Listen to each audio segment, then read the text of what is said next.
ඉංග්‍රීසි ඉගෙන ගන්න ආධුනිකයෙක්ට ඉංග්‍රීසි ඉගෙන ගන්න හොඳ ක්‍රමයක් තමයි ඉංග්‍රීසි වාක්‍ය පොඩි වාක්‍ය අධ්‍යයනය කරන එක. මම හිතන්නේ නැහැ ඊට වැඩිය හොඳ ක්‍රමයක් තියෙයි කියලා. අපි ඉතින් අද පාඩමෙත් හොඳ ඉංග්‍රීසි වාක්‍ය 20ක් කියලා දෙනවා. අපි බලමු මොනවාද ඒ වාක්‍ය කියලා. මම ටික වෙලාවකින් ආපහු එන්නම්. ටික වෙලාවකින් අපිට කියන්න පුළුවන් shortly කියලා. දැන් ආපහු එන්නම් කියන එක will come කියනවට වැඩිය will be back කියලා කියන්න පුළුවන් නම් තමයි ඉංග්‍රීසි වඩා ලස්සන. එතන මම ටික වෙලාවකින් ආපහු එන්නම් අපිට කියන්න පුළුවන් I will be back shortly. හැබැයි මේ shortly කියන වචනේ වෙනුවට ඕනනම් කැමති නම් I will be back soon කියලා කියන්නත් පුළුවන්. එකම අදහස. ඉක්මනින් ආපහු එන්නම් කියන එකනේ අදහස් කරන්න ඕනේ. ඒකට I will be back shortly, I will be back soon දෙකෙන් කැමති එකක් Tamanට කියන්න පුළුවන්. අපි යමු තවත් හොඳ වාක්‍යයකට. කරදර වෙන්න එපා. ගැන හිතන්නකෝ කරදර වෙන්න එපා කියන්නේ දැන් අපේ බඩු මල්ලක් හරි මොකක් හරි බෑග් එකක් කෙනෙක් අපිට ගිහිල්ලා දෙන්න උත්සාහ කරනවා. කියනවා අනේ කරදර වෙන්න එපා මට පුළුවන් ඒක කරගන්න. අනේ අවස්ථාවේදී අපිට කියන්න පුළුවන් don't worry කියලා. Don't worry. කරදර වෙන්න එපා. Don't worry. අපි දැන් යමුද? අනාගත කාල ප්‍රශ්නයක්. එතකොට මේකෙදී අපි අනාගත කාලේ නම් will කියලා තමයි අපි ගන්න උපකාරක ක්‍රියාපදේ. හැබැයි අපි ප්‍රශ්නයක් අහනකොට I සහ we සමග shall කියන උපකාරක ක්‍රියාපදේ තමයි අපි අරගන්නේ. shall. එතකොට අපි will වෙනුවට shall තමයි ගන්නෙ අනාගත කාලේ I සහ we සමග ප්‍රශ්නයක් අහනකොට. අපිට අහන්න පුළුවන් shall we go now? Shall we go now? අපි දැන් යමුද? Shall we go now? මගේ මේස් එකේ හිලක් තියෙනවා. දැන් මගේ මේස් එකට අපිට ඉංග්‍රීසි වලින් කියන්න පුළුවන් my sock. හිලක් නම් අපිට ඉංග්‍රීසි වලින් හිලට කියන්න පුළුවන් hole කියලා. එතකොට හිලක් නම් a hole. තියෙනවා කියන අර්ථය ගන්න අපිට has හරි have හරි තමයි ගන්න ඕනේ. මේකේ has කියන එක තමයි ගන්නේ කතුරු ඒක වචන නිසා. එතකොට my sock has a hole. My sock has a hole. මගේ මේස් එකේ හිලක් තියෙනවා. හරියට හැසිරෙන්න. දැන් හැසිරෙන්න කියලා අපිට ඉංග්‍රීසි වලින් කියන්න පුළුවන් behave කියලා. හරියට කියන එක අර්ථය ගන්න අපිට properly කියලා කියන්න පුළුවන්. properly.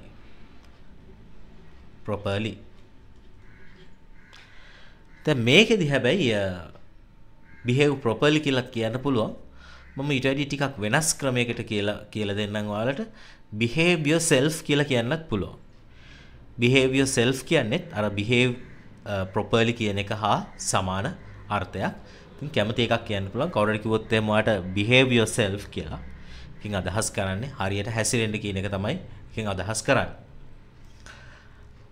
අපි යමු ඊළඟ එකට. මා එක්ක එන්න. බොහොම සරල විධානයක්. එන්න නම් come. මා එක්ක නම් with me. මා එක්ක එන්න අපිට ඉංග්‍රීසි වලින් කියන්න පුළුවන් come with me. මා එක්ක එන්න. මම මේ මොහොතේ කාර්යබහුලයි. කාර්යබහුලයි නම් අපිට ඉංග්‍රීසි වලින් කියන්න පුළුවන් busy කියලා. මේ මොහොතේ නම් අපිට කියන්න පුළුවන් at the moment. එතකොට අපිට ඉංග්‍රීසි වලින් කියන්න පුළුවන් I am busy at the moment. මෙන්න මේ at the moment කියන එක සමහර අය දන්නේ නැහැ. ඒක ඉගෙන ගන්න at the moment කියන්නේ මේ කතා කරන මොහොතේ. මේ මොහොතේ කියන එක. I am busy at the moment. එයාට පරණ ට්‍රක් එකක් තිබුණා. දැන් එයාට තියෙනවා නම් අපිට ඉංග්‍රීසි වලින් කියන්න පුළුවන් he has. එයාට තිබුණා නම් අපිට කියන්න පුළුවන් he had. පරණ ට්‍රක් එකක් නම් අපිට ඉංග්‍රීසි වලින් කියන්න පුළුවන් an old truck. එතකොට එයාට පරණ ට්‍රක් එකක් තිබුණා. he had an old truck. එතකොට මේ ට්‍රක් කියන එක වෙනුවට ඕනනම් ඔයාලට ලොරි කියලා කියන්නත් පුළුවන්. he had an old lorry කියලා කැමති එකක් කියන්න පුළුවන්. දෙකෙන් ඕන එකක් හරි. අපි යමු ඊළඟ එකට. එයා හයියෙන් කෑ ගැහුවා. කෑ ගහනවට අපිට ඉංග්‍රීසි වලින් කියන්න පුළුවන් yell කියලා. කෑ ගැහුවා නම් ඒකේ අතීත කාලේ yelled. හයියෙන් නම් අපිට ඉංග්‍රීසි වලින් කියන්න පුළුවන් loudly කියලා. එතකොට එයා හයියෙන් කෑ ගැහුවා අපිට ඉංග්‍රීසි වලින් කියන්න පුළුවන් she yelled loudly. she yelled loudly. එයා හයියෙන් කෑ ගැහුවා. මට කනගාටුයි මට බෑ.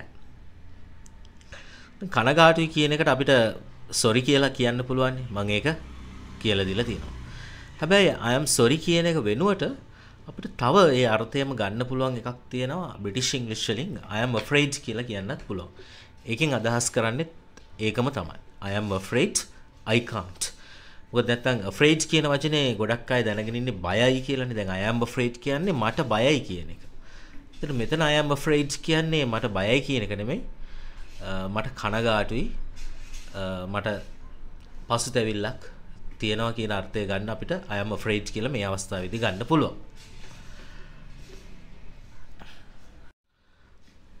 අපි පස්සේ කතා කරමුද?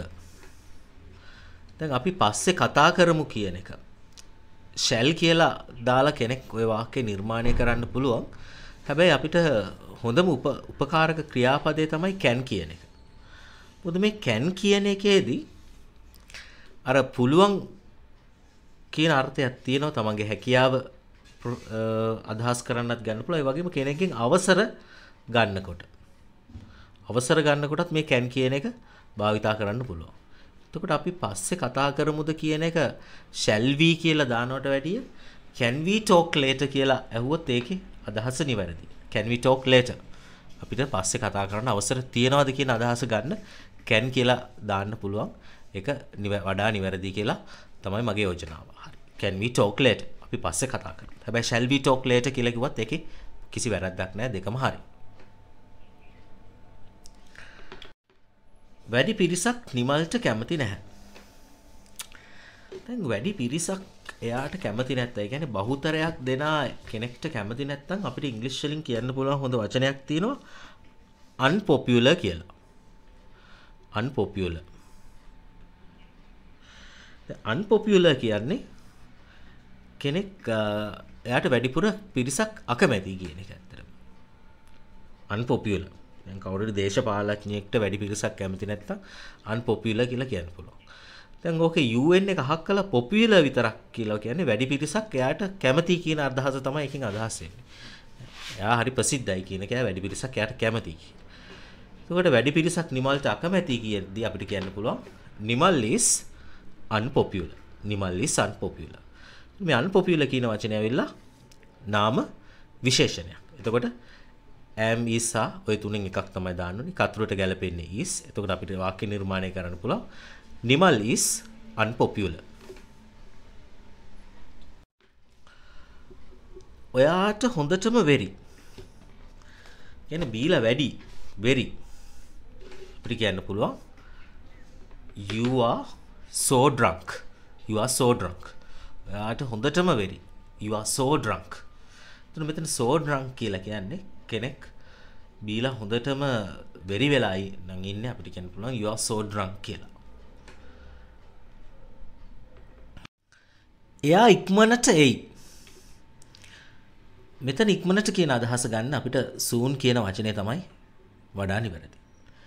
එතකොට එයා එයි කියලා කියනකොට he will come soon කියලා කියන්නත් පුළුවන්. එහෙම නැත්නම් අපිට ඊට වැඩිය ලස්සනයි he is coming soon කියලා කිව්වනම් he will come soon කියන එකට වඩා ලස්සනයි he is coming soon කියන එක. එතකොට එයා ඉක්මනට එයි අපිට කියන්න පුළුවන් he is coming soon. he is coming soon. එයා ඉක්මනට එයි. අපි ඒක කරමු. මොකක් හරි දෙයක් කරමු. let's.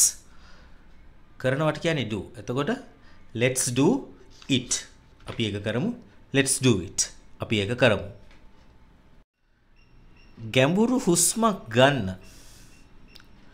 දැන් ගැඹුරු හුස්මට අපිට ඉංග්‍රීසි වලින් කියන්න පුළුවන් deep breath කියලා. එතකොට ගැඹුරු හුස්මක් a deep breath ගන්න නම් අපිට ඉංග්‍රීසි වලින් කියන්න පුළුවන් take කියලා. එතකොට take a deep breath. Take a deep breath. ගැඹුරු හුස්මක් ගන්න. මට යන්න ඕනේ උනේ නැහැ. කැමැත්තක් තිබුණේ නැහැ. මම මෙතන පැහැදිලිව දාලා තියෙනවා. කැමැත්තක් තිබුණේ නැහැ. එතකොට need කියන වචනයට වඩා අපිට මේ වෙලාවේ මට යන්න කැමැත්තක් තිබුණේ නැහැ. මට යන්න ඕනේ උනේ නැහැ. wants කියන වචනේ තමයි වඩා නිවැරදි. need කියන්නේ දැඩි අවශ්‍යතාවය කියන එක. මම කලින් කියලා දුන්නා ඒක. එතකොට යන්න ඕනේ උනේ නැහැ. අතීත කාලේ නැත යන අර්ථයේ දෙයක්. එතකොට අපිට අතීත කාලේ දෙයක් කියනකොට උපකාරක ක්‍රියාපදයක් ගන්න ඕනේ did කියලා. දැන් මේක නැත යන අර්ථයනේ. did not කියන එක කෙටි කරලා මම didn't කියලා අරගන්නවා. didn't want. එතකොට මට යන්න ඕනේ උනේ නැහැ. අපිට කියන්න පුළුවන් I didn't want to go. I didn't want to go. මට යන්න ඕනේ උනේ නැහැ. I didn't want to go. ඒක නිවන්න. කියන මොකක් හරි දාලා තියෙන ස්විච් එකක් හරි මොකක් හරි ලයිට් එකක් හරි නිවන්න කියලා. අපිට කියන්න පුළුවන් turn it off. Turn it off. ඒක නිවන්න turn it off. දොර අරින්න. බොහොම සරල වාක්‍යයක්. open the door. Open the door. දොර අරින්න open the door. අවසාන වශයෙන් තියෙනවා ඒක අල්ලන්න එපා. එපා නම් අපිට ඉංග්‍රීසියෙන් කියන්න පුළුවන් don't. අල්ලනවට අපිට ඉංග්‍රීසි වලින් කියන්න පුළුවන් touch කියලා. එතකොට ඒක අල්ලන්න එපා අපිට ඉංග්‍රීසි වලින් කියන්න පුළුවන් don't touch it. Don't touch it. ඒක අල්ලන්න එපා. හරි. එතකොට පොඩි ඉංග්‍රීසි වාක්‍ය 20ක් ඉගෙන ගත්තා. ඉතින් නොදන්න ඒවා කීපයක් තියෙන්න පුළුවන්. ඉතින් මේවා ලියාගෙන නිතරම කියවනවා නම් ඔයාලගේ ඉංග්‍රීසි අනිවාර්යයෙන්ම හොඳ දියුණුවක් ලබා ගන්න පුළුවන්. හරි එහෙනම් අපි මේ වගේ වීඩියෝ එකක් නැවතත් හමු වෙමු. බොහොම ස්තුතියි වීඩියෝ එකත් එක්ක නැඳලා හිටියට.